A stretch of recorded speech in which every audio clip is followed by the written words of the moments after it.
네, 그러니까 이 세 가지 문제가 지금 있거든요. 우리 지금. 조국에 관해서는 멀쩡한 공정한 입시 제도를 자꾸 고쳐 부모가 개입 가능하게 한 교육 정책 당국자들이 범죄자이다. 이게 무슨 말이에요? 그러니까 조국 전 장관이 네. 저기 아들 딸 입시를 갖다가 네. 도와줬잖아요. 그러니까 네. 그러니까 얼마 좀 도와준 건 그게 얼마나 큰 죄가 되나 마냐는 뭐 주관적인 거에 다르겠지만은 좀 도와준 건 사실인 것 같단 말이에요. 네. 네, 근데 사실은 이렇게 비슷하게 경우에 있는 사람들은 소위 강남 살거나 어느 이제 부모가 좀 배운 집안의 아이들은 상당히 다 그랬을 경우가 굉장히 많거든요. 네. 그러니까 조국 뿐만 아니라 다른 사람들도 굉장히 많을 거예요. 그런데 조국 전 장관만 지금 이렇게 마치 큰 범죄자인 것처럼 막 그러고 있잖아요. 근데 그러니까 비슷한 경우 이 사람들이 많은데 왜 조국 장관만 그러냐? 네. 그렇게 항변하는 거에 대해서 아니 위법이 생기면 걸리면 그 사람만 그만이지 자기만 아니다. 네. 남들도 다 그렇다 변명하면 안 된다. 이게 비난하려는 사람은 또 그렇단 말이에요. 네. 근데 사실이 관행을 다 만들게 조장을 해놓은 거 그런 게 사실 잘못이지. 그러니까 대부분 이제 자식보다 또 공부를 잘하는 그러는 부모들이 근데 거의 대부분 도와주는 게 사실인데 그렇게 만들어준 입시제도가 그렇게 만들어준 게 잘못이지. 과거에는 순전히 시험만 보면서 이제 학생을 선발했잖아요. 그때는 이제 부모가 무식하든 공부 잘하든 아무 상관이 없단 말이에요. 그러니까 그냥 뭐 과외를 시켰다 그랬지만 그것도 한계가 있고 본인 스스로 실력을만 다 되는데 리포트 같은 걸로 그래 고등학교 대학 입시를 하니까 당연히 자기가 아닌 주변 사람이 대입이 있을 수밖에 없고 네. 그렇게 웬만한 부모 치고 그런 사실 자기 아들 입시하는데 자기가 조금 도와줘서 더 좋은 학교 가게 하는 거 그거 안 도와줄 사람이 거의 없죠. 그 상황에서 나만은 뭐 그냥 정의를 지키겠다 하면서 하나는 그런 걸 기대하기는 정말 힘든 거죠 이제. 근데 물론 또 괜히 이제 전시 효과적으로 조국이 그렇게 정의를 부르짖는 사람이라면 당신도 그 상황에서 정의를 그랬어야 되지 않느냐. 그러니까 도와주지 않았어야 되지 않느냐 그런 소리를 하는 건데 상당히 현실성이 없는 거죠 이제. 만약에 그러면 선생님은 애를 낳으면 그러니까 아직 애가 없으시니까 그건 뭐 상관없고 애를 낳으면 그 애가 좋은 대학에 가게 하기 위해서 어느 정도까지 노력을 하실 것 같으세요? 선생님 생각에? 저는 이제 일단 그런 생각을 별로 안 하기 때문에 사실 아이를 그렇게 열심히 기르지 않는 분도 있는데 네. 그렇게 크게 신경은 덜 쓸 것 같아요. 하지만은 가족이 돼서 마치 자기가 기르면 또 생각이 다를 거란 말이에요. 이제 20년 같이 지내고 그리고 이 사람이 잘 되기 위해서 그리고 부모의 주관은 팔이 안으로 굽는다고 내가 이제 즉석에서 뭐 문제를 잘 풀지는 못한다 하더라도 책을 보면은 풀 수 있단 말이에요. 그러니까 어떤 얘가 이제 즉흥적인 능력은 좀 부족해도 뭔가 차분히 생각하면 그 옆에서 조언을 들으면 그걸 가지고 발전시켜서 문제를 해결할 능력은 있다. 그러니까 얘는 충분히 자질이 있다. 그러한 생각으로 두둔을 해가지고 옆에서 살짝 도와주면은 더 잘하니까. 사실 시험을 보면 많은 사람들이 그러잖아요. 시험 보면은 내가 아는 건데 틀렸다, 실수해서 틀렸다. 지나고 나서 억울해하잖아요. 자기 실력보다 못 봤다. 근데 실제로는 결국 그런 걸로 차이가 나잖아요. 근데 이제 그런 거를 가까운 사람 입장에서는 두둔할 수밖에 없기 때문에 만약에 실제로 그런 상황이 있을 때 저도 이제 네 맘대로 해. 난 모르겠다.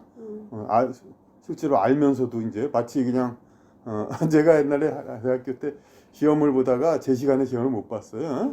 그러니까 그냥 따로 교수님 방에서 시험을 봤는데 뭘 잘 안 된단 말이에요. 그래서 내가 좀 이거 잘 안 되네요. 뭐 그러니까 교수님이 이건 자네가 뭐 어떻게 해서 그런가 잘못해서 그런 거 아니냐 그렇게 얘기하고 안 가르쳐 준단 말이에요. 그런 거나 비슷하다. 근데 부모가 자식 시험 보는 걸 그러겠어요? 그러진 않죠. 예, 그러니까 그거 참 누구도 진짜 그 상황에서 안 한다 그러기는 장담하기는 어렵죠 진짜.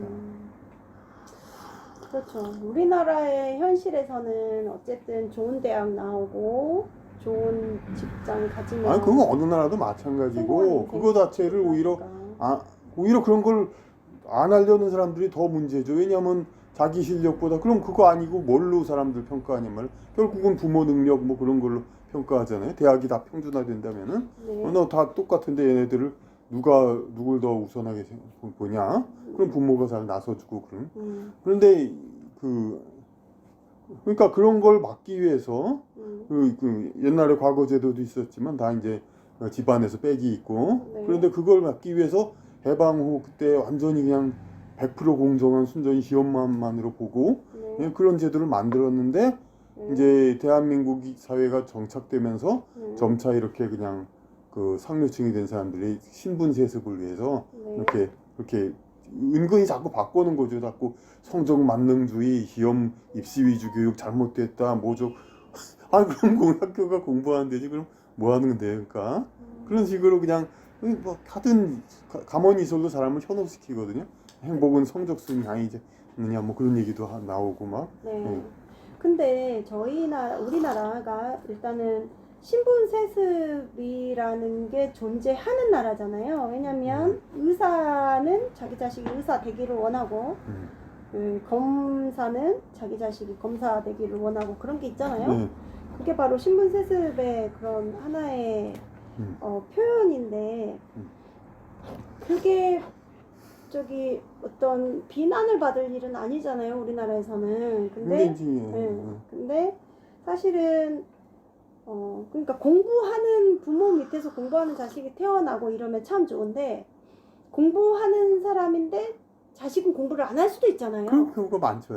예. 근데 이제 그거를 약간 수준 미달인 사람을 억지로 이렇게 끼워 넣는 그러니까 그런 게 문제잖아요. 그러니까 의사 같은 경우는 그 뭐 의사 수 부족하다 뭐 어디 늘린다 의사협회에서는 이제 그 뭐 너무 늘리면 안 된다. 그러니까 그걸 또 남 잘난 거 남 자기보다 나은 거 비난하기 좋아하는 사람은 의사들이 자기 권위 유지하려고 자꾸 의사를 늘리지 못하게 한다. 비난하고 의사는 막 늘려가지고 여느 직업이나 똑같이 그냥 편하게 돼야 된다. 그렇게 얘기를 한단 말이에요. 근데 만약 그렇게 되면은 다른 직업 이제 물건을 파는 건 고객들이 이 사람이 어떤 물건을 파는지 다 안단 말이에요. 근데 의사는 모르잖아요. 어떻게 하네요. 특히 치과 같은데 그냥 정말로 이빨이 그런지 그런 거 같은 거. 그런데 의사가 숫자가 많아져서 그러면 서로 영업하고 경쟁할 거 아니에요, 자꾸. 그래가지고 그러면은 그러지 않아도 그런 일들이 있는데 불필요한 과잉 진료 같은 걸로 오히려 엄청난 피해를 줄 수가 있죠. 그러니까 오히려 이제 치과에서는 어느 정도는 일이 좀 넘치는 상태에서 이제 굳이 필요가 없는 진료는 딱딱 자르고 그럴 수 있는 여유를 갖도록 해주는 게 오히려 낫죠. 그러니까 그런 식으로 어쨌든 사회적으로 중요한 직책은 좀 일정 자질 이상의 사람들이 해야 된단 말이에요. 근데 의사는 뭐 잘 모르고 그 단적인 예로 저희 예전에 법관 중에서 가장 두드러진 뭐 훌륭하다고 말할지 모르지만은 그런 사람이 있어요. 이회창 씨하고 김용준 씨가 있죠. 이회창 전 대법관, 대통령도 될 수 있는 사람, 김용준 전 헌법재판소. 근데 이 두 양반의 아들이 있는데 둘 다 법관 못했어요. 이 법관 중에서도 최고의 수제, 최고의 법관인데 아들들은 법관들 수준이 안 됐단 말이에요. 그런데 지금 로스쿨 제도 이런 제도에서는 충분히 되죠. 이제 웬만한 대학 정도가 되니까. 그러니까 이런 사람들한테 아들도 법관 될 수 있는 그런 길을 터준 거죠. 그러니까 그런 조국 문제는 그러니까 조국이라는 사람을 서로 자꾸 죽이려고 살리려고 서로 싸우는 거 이건 그야말로 진영 패거리 싸움이고 국가의 본질과 아무런 관계가 있는 게 아니에요. 그러니까 이런 걸 하지 않고 진짜 조국 사태가 문제였다면 조국이 이제 한 일 그가 그렇게 문제라면은 그 사건이 안 일어나도록 그러니까 이제 입시 제도를 공정하게 네. 다시 고치고 그렇게 해서 아무리 서민의 자식도 시험 그거 잘 보면 들어갈 기회가 있게 하고 아무리 부모가 뭐 교수고 공부를 잘해도 자식이 그거에 개입할 수는 없게 하고 그렇게 해야 그게 진정한 그 대처 사회적 문제에 대한 대처 방안이지 조국을 살리느냐 죽이느냐로 그렇게 서로 싸우고 주는 그러는 거 아주 저급한 그야말로 국가에 도움 안 되는 부류들이 그렇게 하는 일이죠. 그러니까. 이재명에 관해서는 보수 야당이었던 민주당을 운동권 및 레디컬 좌파 색채로 변모시키는 것을 최우선시하는 좌파 정치 세력이 책임자이고 지금 네 줄인데 제가 이 문장을 지금 계속 읽으면서 이해를 못했어요. 무슨 말인가요 이거? 이재명에 관해서 그러니까 이 민주당이란 건 이제 네. 민주당다 국민당이나 다 사실 뿌리를 올라가면 해방후에 있던 양대 정당이잖아요. 그때도 네. 자유당하고 그때도 민주당 그대로 민주당이었나? 네. 그러다 신민당이 있었고 네. 그렇게 계속 뭐 민주당 뿌리를 내려왔고 네. 그렇게 근데 자유당 그러다가 아마 지금 국힘당은 그러니까 저게 합병된 거죠. 이제 이 박정희 전두환이 있기 전에는 네. 이제 그렇게 이승만 자유당이 있었는데 그 당이 내려오다가 저기 그 일종의 박정희 전두환 군부 세력당이 포함된 거죠.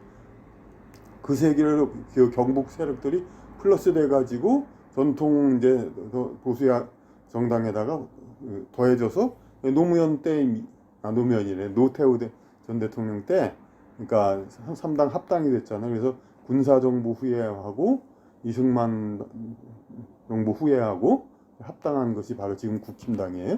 네. 그리고 그렇게 합쳐서 국힘당인데 지금 민주당은 뭐가냐면은 이제 그 자유당 때 민주당이 있었고 그 뒤로 계속 야당으로 신민당이 있었잖아요. 그런데 그 뒤로 또 그 김영삼 전 대통령 신민당은 그런데 절반은 그러니까 그쪽으로 국힘당으로 들어갔죠. 왜냐하면은 김영삼 전 대통령이 3당 합당으로 그쪽 갔으니까. 하지만 그걸로 가지 않은 또 신민당 세력도 있고 그리고 신민당 김대중 쫓는 사람들은 이제 평민당으로 있다가 거기서 다시 이른바 재야 인사라고 하는 그런 사람들도 합친 거예요.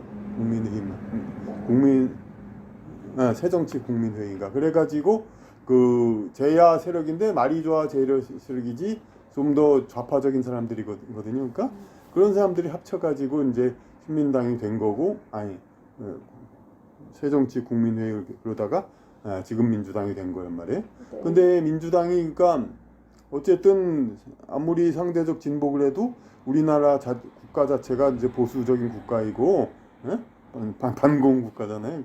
그러니까 그 미국 민주당처럼 상대적인 그 보수 그게 있어야 되는 건데 네. 그 민주당 내에 포함된 그 재야 세력 그런 사람들이 그리고 운동권 세력들이 많이 들어갔잖아요. 그 사람들이 계속 자기네들 세력을 우선하기를 원한단 말이에요.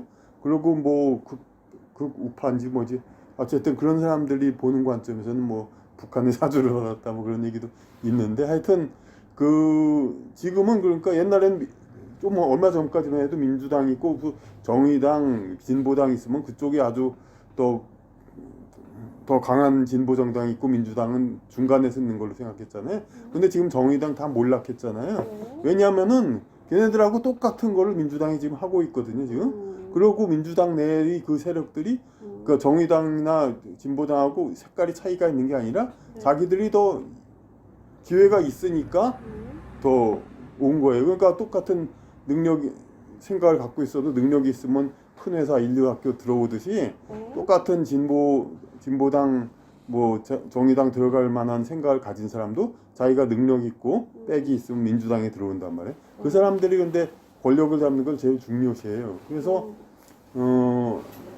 거기로 올라가면 이 김대중 정부 때부터 그때 재야 세력을 합쳤는데 그때까지만 해도 김대중 때만 해도 자민련을 같이 있으면서 우리는 그래도 반공보수 그거는 상대적 진보라도 그건 지킨다 그런 뭐가 있었어요. 그런데 그 노무현 그때 대통령 후보 냈을 때 저기 이인재라고 있잖아요. 네. 이인재 씨가 같이 유력한 대통령 후보였어요. 왜냐하면 그 전에 이회창을 낙선시키고 김대중 당선시키기에 공헌한 사람이니까 민주당에서 그 경선을 했어요. 그런데 당시 노무현은 좀 너무 좀 레디컬 영어를 좀 과격하다 좀 그런 느낌 그 말을 완곡하게 영어로 쓰는 건데 네. 예, 그런 느낌이 있었거든요. 그래서 네. 이인재 씨도 경선할 때 노무현은 안 된다 색깔론 네. 너무 과격 좌파다 뭐 그렇게 얘기했는데 네. 그걸 이제 그냥 꼴통 수구 같은 생각을 한다고 오히려 이인재를 네. 떨어뜨렸죠. 그리고 보수 쪽 딴 사람들도 이인재 좀 너무 얄밉잖아요. 그러니까 떨어진 거 잘 됐다 생각하고 그러다 보니까 노무현이 됐는데 그러니까 그때 이미 이인재라는 좀 이제 비교적 이제 보편적이고 원만한 그런 정치인을 이제 버리고 노무현이라는 좀 이제 과격해 보이는 사람을 뽑은 거거든요. 그때가 대성공한 거죠. 그래가지고 노무현을 세워서 했는데 결국 그게 정권이 연장 안 됐잖아요. 그렇게 너무 그쪽으로 좀 빨리 나아간 게. 그런데 그 뒤로도 다시 정권이 된 게 뭐냐면은 그러니까 2012년인가? 그때 2007년 2012년 선거죠. 문재인 박근혜 같이 선거한 때 그때서는 이제 문재인 대통령을 그러니까 뽑으려는 사람들 많이 있었는데 저기 유세한다든지 그 했을 때 너무 저기 운동권 그런 거를 자꾸 색채를 너무 올려 있고 페이스북 같은 데서도 선거 운동에서도 그런 게 많더라고요. 그러니까 뭐냐면은 문재인 후보 자체는 좀 인상도 그렇고 좀 과격 이미지가 덜 하잖아요.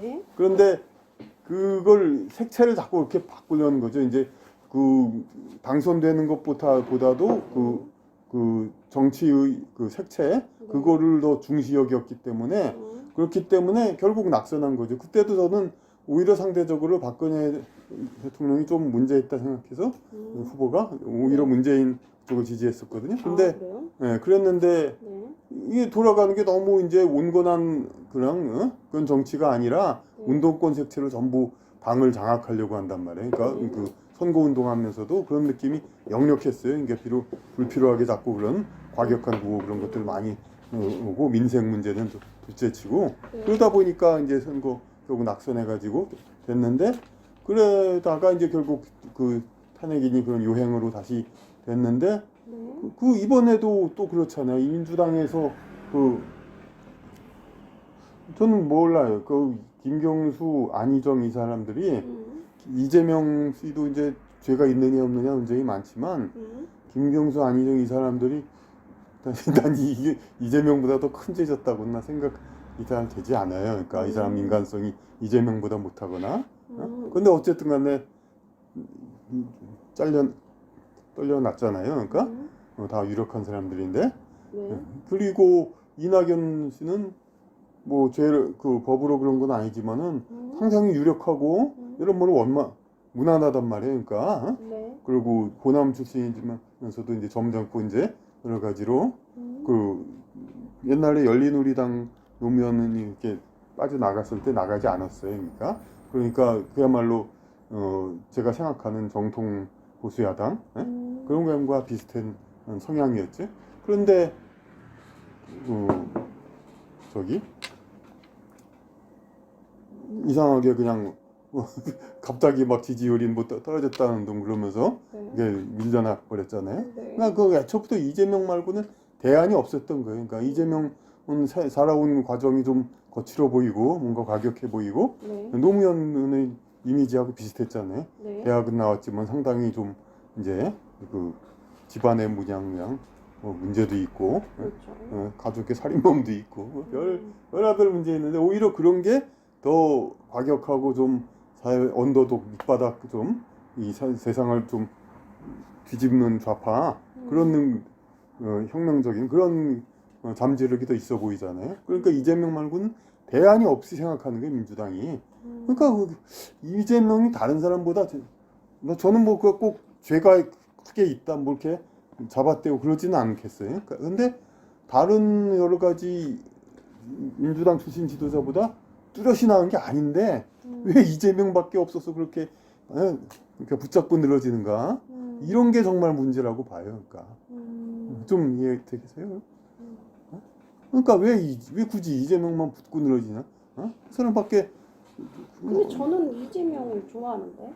좋아할 수도 있지. 그러니까 이재명이 사실은 저는 이재명을 직접 본 적도 없고 이재명이 일하는 걸 본 적도 없고 그렇지만 이재명이 말하는 걸 TV에서 보면 되게 당당하고 논리적이고 그런 건 있어. 저도 2012년인가 16년인가 하여튼 지방선거에서 다른 이 동네 그냥 뭐 지방 누가 누군지 모르는 쪽은 오히려 국힘당 가까운 쪽을 찍었지만 경기도지사는 이재명 씨를 찍었어요. 그러니까 우리 형님도 좋다고 잘한다고 일 잘한다고 얘기하기 때문에 성남. 그리고 경기도도 일을 잘한다고 소문이 자자했고 성남도 진짜 별볼 일 없는 동네였는데 이재명이가 시장된 이후로 되게 많이 성장을 했잖아요. 그러니까 결과론적으로만 봤을 때는 저는 지금의 윤석열보다 훨씬 일을 잘할 사람이 이제 이재명이라고 저는 생각을 하는데 국민들이 누가 봐도 그러니까 이재명이 잘할 것 같은데 윤석열이가 된 결정적인 이유가 뭐냐면 사람들이 그동안 뛰어난 정치인들을 많이 선별을 해서 투표를 해왔는데 막상 뛰어나다고 생각을 했는데 정치인이 되면 이 권력의 맛을 보고 너무 이렇게 주민들이 원하는 것들을 해주는 게 아니라 정말 정치적인 색깔이 너무 강해서 싸움만을 하는 거를 주민들한테 보여주다 보니 일 잘하는 정치인보다는 그래도 뭔가 순박해 보이고 그렇지 단순해 보이고 그러니까 너무 정치인들한테 너무 신물이 나서 좀 정치인이 아닌 좀 이렇게 색다른 사람에 대한 욕구가 있지 않았을까 저는 그 생각을 했거든요. 그러니까 일을 잘하겠다고 이때까지 모든 정치인들이 다 자기가 대통령만 되면 일을 되게 잘할 것 같이 말을 하잖아요. 근데 막상 뽑아주면 일을 잘 못하는 걸 너무 많이 겪은 거지. 그래서 일을 잘하는 사람을 이제 뽑는 게 아니라 그냥 뭔가 좀 이렇게 가만히 있을 것 같은 아무 일도 하지 않을 것 같은 사람을 오히려 좀 더 선호하지 않았나. 특별한 색깔이 강하지 않으니까. 그래서 이제 윤석열이가 됐다고 생각을 하는데 지금 선생님 생각에는 지금 이제 윤석열이가 이제 1년 정도 됐잖아요. 앞으로는 어떻게 윤석열의 정치에 그러니까 1년을 보면 나머지 4년을 예측해 볼 수가 있으니까 혹시 어떻게 지금 생각을 하고 계신지. 이번에 이제 그 당대표 선거가 아주 중요한 뭐가 되는데 나는 사실 그나마 이제 봐주려고 그랬는데 지금 당대표 선거를 너무 그 대통령 쪽도 집착하는 것 같아서 이제 그러니까 믿지 못하는 거죠. 다른 당대표가 되면은 혹시라도 이제 중간 이후에 배신하고 탄핵하지 않을까 그런 거를 근데 더 이상 먼저도 그랬고 더 이상 또 그런다는 거는 정말 국민이 용납 안 될 것 같아. 있을 수 없는 일이고 자기 당 대통령 그러니까 그러는 거는 박근혜 대통령 탄핵은 그건 여러 가지 제가 다른 데 쓰는 것도 있지만은 그 국내 문제가 아니거든요. 솔직히 불법 탄핵 맞고 엉터리 맞거든요. 일부러 쫓아낸 거예요. 근데 그건 제가 보기에는 교육과정 그 교육개혁을 하면서 초등학교 한자 교육을 개혁했단 말이에요. 그러니까 국민이 이제 한자를 그냥 익숙하게 쓰게 되는 거죠. 초등학교부터 가르치면은. 근데 이거는 이제 미국이 한국에 요구한 그거에 맞지 않거든요. 미국은 한자를 없애서 한국이 영어권을 편입하라고 요구하는데, 그러니까 미국의 그 입맛이 맞으니까 맞지 않으니까. 그러니까 어떤 사람들은 괜히 우파를 자처하는 그런 사람들은 중국 뭐 유학생들이 와가지고 중국 시위하고 촛불 시위하고 중국에서 자금 대줘서 탄핵됐다고 막 그런 소리 한단 말이에요. 아니 그럼 미국은 그걸 막지도 못하는 그럼 미국은 뭘 믿어요 그러면? 미국이 다 허락했기 때문에 그렇게 가능한 거지. 하여튼 그런 그 이상의 우리가 생각하는 그거 이상의 이유가 있는 거 그것 때문이지 그 뭐가 그 정치적인 뭐가 옳고 그름으로 따질 게 아닌 것 같아요. 그래서 어쨌든 윤석열 정부가 제가 생각하기에는 윤석열을 건드리지는 않을 것 같아요, 국민들이. 근데 그러니까 박근혜 같은 경우는 그 최순실 때문에 어쨌든 박근혜가 탄핵이 됐잖아요. 근데 윤석열이는 김건희 때문에 윤석열이 탄핵이 될 것 같지는 않는데 김건희는 좀 문제가 있지 않을까, 저는 그 생각을 하고 있거든요. 그렇게 크게 문제 아니. 그거는 정말 뭐 주가 조사 그건 자꾸 네. 그 문재인 정권에서 2년 동안 네. 얘기됐었는데 그때도 이렇게 안 된 건데 지금 와서 자꾸 뭐 검찰이 어떻게 얘기하는 건 생트집인 거고. 다 그러니까 다 검증을 해서 윤석열이를 선정을 했을 거다, 이렇게 말씀하시는 그러니까 거죠? 조국이나 마찬가지로 그 김건희 씨도 그 아주 뭐 도덕적이고 그런 사람은 물론 아니겠죠. 그러니까 그런 사람은 사업 못하죠. 그러니까 그러니까 그냥 사업하고 야망이 있고 그런 사람이란 말이에요. 그 논문 그런데 우리나라 논문 다 개판인 거 저도 다 안단 말이에요. 그러니까 학문들이 전부 그건 누차 얘기지만 아니 우리말로 학문을 할 수가 없잖아. 한자를 안 쓰니까. 그러니까 제대로 뜻을 되지 않으니까 전부 영어로 쓰든가 그 뜻도 모르면서 대충 베끼고 그런 걸로 때운단 말이에요. 그러면서 그냥 겉으로 그냥 속사 그렇게 하는 게 대부분이란 말이에요. 근데 우리나라의 논문은 문제가 있다. 그렇죠. 다 문제가 있는 거지. 그 뭐 김건희 씨가 그 상황에서 뭐 모양 유별난 모범을 보이는 학자 그런 사람이 되라는 그럼 김건희나 조국이나 그야말로 똑같은 거예요. 그러니까 이걸 가지고 진영별로 서로 누구는 나쁘고 누구는 괜찮고 이런 식으로 싸운단 말이에요. 이거 얼마나 어리석은 행위란 말이에요. 우리나라는 원래부터 논문이라는 걸 제대로 쓸 수 있는 인간이 많지 않았다. 그렇지, 많지 않지. 외국에 가서 영어가 숙달된 사람이나 조금 쓰지. 그런 상황에서 그러니까. 그래요, 맞아요. 사실은 그게 문제예요. 우리나라의 국력이 생각보다 많이 약하다고 저는 생각을 하거든요. 그렇죠. 그러니까 그럼 우리나라의 국력을 강하게 할 수 있는 방법은 뭐가 있을까요, 선생님? 선생님 생각하기에 우리나라 젊은이들이 나아가야 될 방향. 그러니까 그런데 이거는 그렇게 얘기한다고 해서 될 수 있는 거가 과연 그것도 그래요. 그러니까 제가 말하는 모든 이제 국민들이 지적인 능력을 향상하고 모든 것을 이제 이렇게 그 외세에 휘둘리지 않는 건데 그렇게 하려면 또 외세가 친단 말이에요. 그렇기 때문에 참 어려워요, 진짜. 근데 저는 어쨌든 우리나라가 그러니까 저는 북한은 잘은 모르겠으나 어쨌든 그 김일성, 김정일, 그다음에 김정은까지 어쨌든 엄청나게 우리가 다들 강대국에 둘러싸여 있는데 되게 이제 쇄국 정책을 펼치면서 어쨌든 흥성대원군의 후세로서 아주 잘 그 북한을 이끌어 가고 있잖아요. 어쨌든 그 안에서 무슨 일이 벌어지는지는 모르겠으나 그렇죠. 우리나라는 어쨌든 약간 갈대처럼, 그러니까 북한이 약간 나무처럼 이렇게 딱 버티고 소신껏 살아가고 있다면 우리나라는 약간 외세의 흔들림에 좌지우지되는. 오히려 건국 당시에는 북한은 공산혁명에 대해서 민족 그런 정통을 뒤엎어 버렸잖아요. 이게 원래 그런 것, 공산혁명이 원래 그런 거죠. 근데 우리가 이제 단군 그런 거 물론 단군 그게 별건 아니지만은 어쨌든 간에 상징적으로 뭐 단기라는 것도 유지하고 좀 그런 민족 세력도 상당히 있었단 말이에요. 그런데 언제부턴가 어영부영 단기 없어지고 그러더니 북한에 단군을 세웠다는 얘기 있잖아요. 그런 걸 양보했어요, 북한에다가 민족 정통성 소위. 그러면서 대한민국 세력을 가진 사람들은 뭐냐면 한국을 어떤 글로벌 허브 같은 거, 홍콩 같은. 맞아요. 그건 그 미국에서 이제 그 일본의 문화를 옛날에 발전시키다가 일본 문화가 되게 셌잖아요. 그러다 홍콩 배우들, 홍콩 영화 굉장히 셌었잖아요. 그러다 지금은 K-팝, K-무비 그러잖아요. 그게 뭐 맘대로겠어요. 미국이 다 어디다 지원해 두냐에 따라 다른 거지.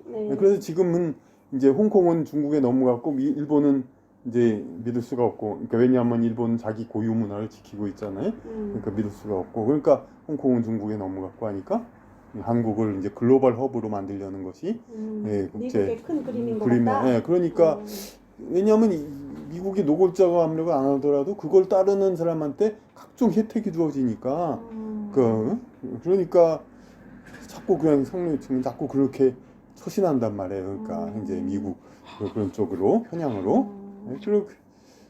그리고 인터넷에 나오는 유언비어 보면은 막 여러 가지 있어요. 그냥 뭐 터키의 지진도 서방이 기획한 거라 그런 얘기까지 나올 정도로 서방과 유럽의 음모를 얘기하는 거. 저는 뭐 그 정도까지 생각은 안 하지만은 하여튼 서방이 저는 지진은 자연 발생을 하는 건 줄 알았는데 우리 포항 제가 여기 살기 전에 포항에 살다 왔거든요. 포항의 지진은 지열 발전소 때문이잖아요. 그렇지. 그러니까 지열 발전소라는 게 있음으로 인해서 지진이 만들어지니까 사람이 만든 지진이 있을 수 있다는 걸 이제 대한민국 전 국민이 알게 됐잖아요. 네. 그러니까 만약에 다른 나라에서 그런 지진이 벌어져도 이게 진짜 자연 지진인지 그렇죠. 뭔가 지열 발전소나 어떤 과학적으로 뭔가를 만들어내는 건지는 아무도 모른다고 제가 이렇게 말하는 것도 사실 그게 사실이나 아니든 지금 얘기하는 건 상당히 위험한 거기 때문에 위험하죠. 근데 위험한데 그러니까, 우리가 뭘 알고 이야기하는 거가 아니라 우리는 그냥 상상의 나래를 펼치는 거니까 정답이다라는 게 아니라 그러니까 상당히 그렇죠. 서방의 그것을 벗어나는 것도 쉽지 않고 그렇죠. 그러니까 이제까지 그러니까 아랍하고 그런 쪽이 우리가 보기엔 좀 못 살고 안 좋은 쪽으로 인식되었잖아요. 근데 이제 신이 하나님 거기다 석유를 줬기 때문에 그나마 사는 건데 석유가 없는 아랍은 아주 형편없잖아요, 삶이. 예, 그게 다 미국하고 그 사람들은 타협을 안 하잖아요. 서방과 타협 안 하고 옷도 그냥 걔네들 전통 그대로 지키고 그렇게 살잖아요. 그러니까 서방이 이제 좋아하지 않는 거죠. 그러니까. 근데 참고로 제가 선생님한테 하나 여쭤볼 게 있는데 포항에서 지열 발전소가요. 우리 대한민국 국민이 단 한 사람도 거기서 근무를 하지 않았다는 사실 알고 계세요? 다 그래요? 외국인이 근무를 했대요. 거기 근무하는 사람이. 그러니까 그것도 한국도 하여튼 그니까 지진 안전지대가 아니게. 지진 안전지대가 아닌 게 아니라 지진에 전무했던 거의 그러니까 지진에 거의 그렇게 피해를 많이 겪지 않았던 나라인데 지열 발전소 때문에 이렇게 피해를 받을 수 있다는 게 대단히 그렇죠. 놀라운 사실이라는 거죠. 그러면 막말로 해일도 자연적인 해일이 아니라 누가 바다에서 어떤 인공적으로 뭔가를 했는데 우리는 그걸 모르면 그냥 해일이라고 받아들이는 거잖아요. 그러니까 누가 뭔 짓을 했는지는 아무도. 어떤 사람은 일본 내 지진도 막 그런데 그건 아직 안 봤어요. 일본 지진도 음모라고. 그것도 가능할 것 같아요. 음모론을 조작을 한다는 게 아니라 그러니까 음모론을 양성을 한다는 게 아니라 음모론을 믿고 싶지 않지만 이게 이렇게 나중에 이렇게 발견이 되니까 음모론을 조금 아예 한 귀로 듣고 한 귀로 흘리기에는 조금 신뢰가 하여튼 가지 않나. 이게 너무 글로벌 스케일이 좀뭐 하드한데 너무 똑같이 이제 우리 그 지키는 건 마찬가지지만 좀 이제 온건한 얘기인 그 이태원 그 얘기로 들어가죠. 네, 이태원에 관해서는 차세대에게 국어도 제대로 안 가르치면서 서양 귀신 노름부터 조기 교육하게 만든 교육정책 당국자들이 범죄자이다. 그러니까 제가 어릴 때 그 60, 70년대 그때는 그 대표님은 그때 어디 세상에 있었는지 모르겠지만은 세상에 없었습니다. 하늘나라에서 이 나라를 굽어 살고 계셨겠죠. 그럼 그때 기억이 안 납니다. 기억이 안 나요. 그렇죠. 태어나서 기억 다 잊어버리니까. 근데 11월 초순부터 라디오에서 징글벨 소리 11월 초부터 징글벨 소리가 났어요.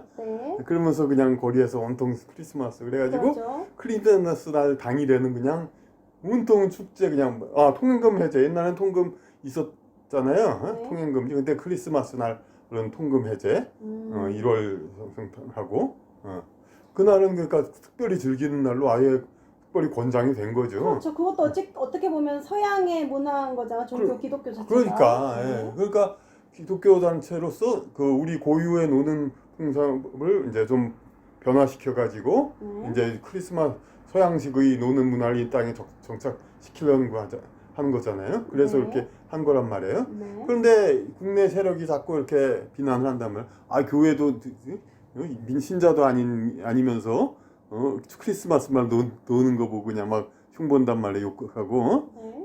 그러니까 근데 그건 맞는 말이기 때문에 사실 교회도 한다는 사람이 크리스마스 날 신나게 노는 거 오히려 이제 정 크리스마스가 중요하다면은 지금은 성탄절이라고 하지만 그것을 그날 경건히 이제 예수님을 참배하든가 네. 그러면 될 것이지. 네. 그러니까 그 명분이 점점 사라졌단 말이에요. 근데 그럼 크리스마스는 그냥 단지 그럼 교회의 명절로 되고 네. 게다가 또 불교 세력이 성탄 그것도 똑같이 하자 그렇게 하니까 명분이 많이 없어졌단 말이에요.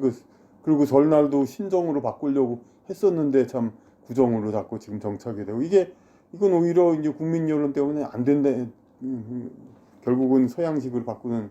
근데 놀이문화 흥청망청 노는 걸 서양식으로 해야지 뭐 서양의 학문만 배우는 거 가지고는 오히려 이 나라를 서양화시킬 수 없단 말이에요. 네. 그러니까 어떻게 외세가 생각한 게 뭐냐면 할로윈을 정착시키는 거란 말이에요. 그러니까 지금 그 이태원 같은 세대들이 유치원 다닐 때 유치원에서 온통 그냥 할로윈 걸 그냥 그렇죠. 유치원에서 영어 조기 교육도 있지만은 그보다도 할로윈 그 조기 교육을 많이 하죠. 어린이집에서. 거기서 그냥 할로윈 그거 축제 애들한테 그냥 어린 마음에 막 심어놓으니 신난다. 네. 그러니까 호박옷 입고. 네. 호박옷 저희 딸이 지금 18살인데 응. 그 전에 유치원 때 호박옷을 아예 보내주더라고요. 애들 올 때 입고 오라고. 그러니까 유치원 때부터 조기 교육으로 어린이집에서 그 할로윈을 자꾸 부추겨서 그게 이렇게 그 아이들이 보름은 몰라요. 얼마 전에 보름이었잖아요. 보름은 몰라도 그 아이들이 할로윈은 아는 거죠. 그렇지, 우리 주불놀이 그런 거는 잘 모르죠. 그러니까 우리나라의 고유 명절은 잊어버리고 그러니까 서양의 문화를 자꾸 이렇게 어린이집에서부터 그게 유치원 자율이 아니라 분명히 눈에 보이지 않는 유치원 협회라든지 그래서 외부 세력의 지원이 있는 거죠 이제. 그러니까 그렇게 해서 그걸 따르면 저처럼 이제 한자를 써야 된다 뭐 그러면 문학 같은 데서 많이 불이익을 당하고 여러 가지로 이게 당한단 말이에요. 근데 그 서양 세력에 타협하고 이렇게 하면은 상당히 이득을 보게 시스템이 돼 있거든요. 그러니까 유치원도 그런 식으로 이렇게 그 할로윈 교육을 하면은 뭔가 지원도 나오고 저 최소한 그 호박 인형 같은 거는 무료로 이제 저를 쓸 수도 있고 하여튼 많이 지원을 했을 거예요. 그 정부를 통해서건 아니건 이렇게. 그러니까 문화를 만드는 세력이 있다는 말씀이시죠? 그렇죠. 그러니까 이 한국 민족을 아까 말했듯이 글로벌 허브 그냥 다만 홍콩처럼 이제 세상 세계 사람들이 오가는 그런 중심지 민족 정체성이라든지 민족 특유의 그런 것은 왈살시키고 그런 걸로 만들기 위한 그런 걸로 다 이제 한국 민족 그건 다 없애고 그러려고 하는데 특히 이제 그 할로윈 그런 걸로 대신 신나게 노는 분위기가 있어야 사실 문화가 바뀌지. 그거 아니고 뭐 외국의 학문만을 받아들이는 건 진지하게 학문 받아들이고 말잖아요. 사실 그래가지고 자기들 유리하게 이용만 할 뿐이지 외국의 학문을 받아들이는 거는. 근데 외국의 노는 문화를 받아들여야 그 나라가 변질이 되는 거죠. 그렇죠. 그래가지고 그런데 그야말로 좀 이태원 사건은 해외에도 망신이죠. 이제 정작 할로윈 많이 하는 데에서는 그런 일 안 일어나는데 한국에서 그걸 그렇죠. 열광해서 근데 이건 어찌 보면 진짜 그야말로 민족신 그야말로 천지신명종 조상신의 노여움 그런 거라고 볼 수 있겠어요. 그러니까 그런 정말. 근데 지금 많이 논쟁이 되는 게 놀러 가서 죽었다라는 말이 많아서 그러니까 선생님 저도 맨 처음에는 이거는 저도 이제 마을 활동을 하는 사람이라서 이게 마을 탓일까 개인 탓일까에 대해서 고민을 좀 해봤거든요.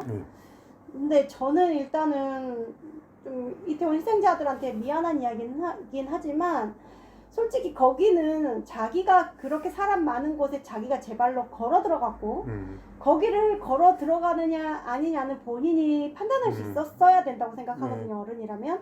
근데 본인이 그쪽 이렇게 누가 봐도 복잡한 곳에 자꾸 이렇게 간 거는 어쨌든 일단 잘못한 1순위는 그 사람의 본인이라고 저는 생각을 하거든요.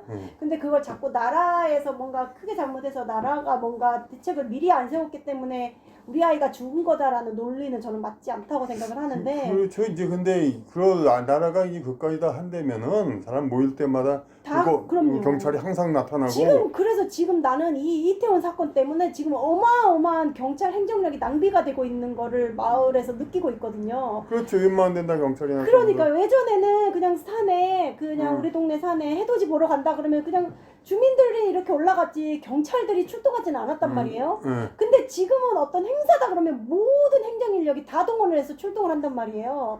그 많은 인력들이 그렇게 움직이면 결국 우리 세금으로 다 또 지불을 하고 있는 그게 또 상황이거든요. 반대로 오히려 옛날 권위주의 시대 때 저희 학교에 있을 때도 그렇고 사람 모이기만 하면 경찰이 와서 체류탄 터뜨리고 모이지 못하게 했잖아요. 왜? 네네. 그러니까 시위하고 이제 불순 행사할까봐 네. 그게 바로 경찰국 이제 통제가 심한 그런 나라인데 네. 그런 나라면은 이런 위험은 없죠. 이태원 같은 그러니까. 자유가 강조된 나라니까 그러니까 니들 마음대로 놀라 그래서 그런 그렇죠. 건데 사실 진짜 우리나라 국민 그걸 항상 박정희 정권 말기 같으면 진짜 이태원 같은데 네. 그런 일 절대 안 일어났을 거예요. 젊은 사람들이 수백 수천 명이 한 곳에 모인다.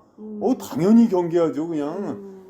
경찰들이. 그래서 근데 나는- 민주국가기 때문에 그럴 수 있었던 건데. 맞아요. 근데 어쨌든 1순위는 어쨌든 본인의 잘못이기는 한데 어쨌든 이게 또 사고라는 거는 나 혼자만의 잘못으로 또 일어나는 건 아니잖아요. 사고라는 게 내가 잘못하고 또 상대방도 뭔가의 잘못이 이렇게 에너지가 서로가 모여서 어떤 사고가 벌어진다고 저는 생각을 하는데 그래서 중요한 거는 나라에서 이렇게 과도하게 또 행정력을 낭비하는 게 그럼 옳은 건가? 그렇죠, 저는 그것도 그러니까. 좀 예. 좋은 방향으로 가는 거는 아니라고 생각을 하거든요. 자기의 발걸음은 자기가 책임을 져야 되는 게 맞죠. 그러니까 어떤 정말 그야말로 인간의 무력함까지 느끼는 게 그 옛날 세월호야 다 알지만 그 예전에 대구 지하철 화재 사건이 있단 말이에요. 그렇죠. 그거 보면은 관련된 여러 사람 중에서 한 사람이라도 제정신으로 했으면 모르겠는데 마치 여러 사람이 사고를 일으키기 위해서 협력한 것처럼 행동을 했단 말이에요. 맞아요. 대구 지하철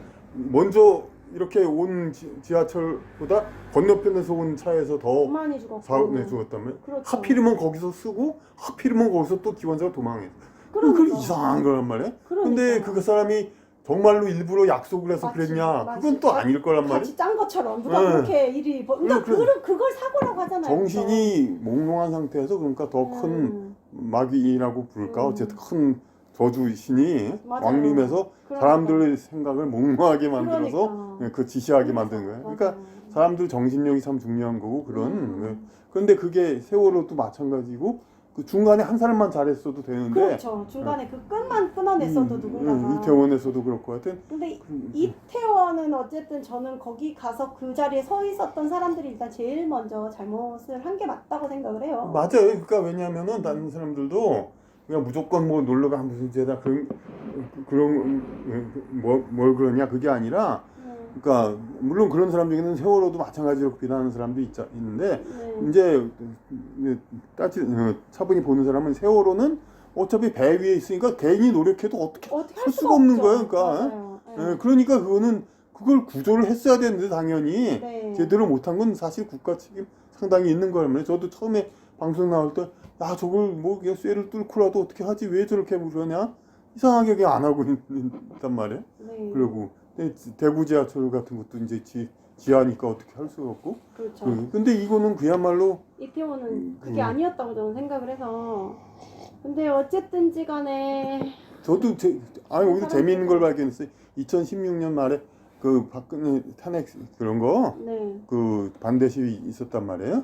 그 초기 때나 저는 뭐냐면은 검찰이 행위가 하도 참 말이 안 돼가지고 현직 검찰이 뭐 대통령의 공범이라는 거 너무 그래서 그 그리고 제가 그때 있던 교회에서도 그렇게 얘기해서 좀 갔었거든요. 그러면서 언제 한번 사람이 많이 모인 곳이 있었어요. 그래서 이건 너무 시청 앞 좁은 데서 모이라고 한 건 안 된다. 그리고 제가 글로 써놓은 게 있었어요. 압사 사고 날 것 같다고. 그렇게 저도 알고 보니까 상당히 조심스럽게 그렇게 썼더라고요. 그 정도 가지고도. 그러니까 하여튼 그 많은 사람 중에 그 문제를 걱정한 사람이 없어요.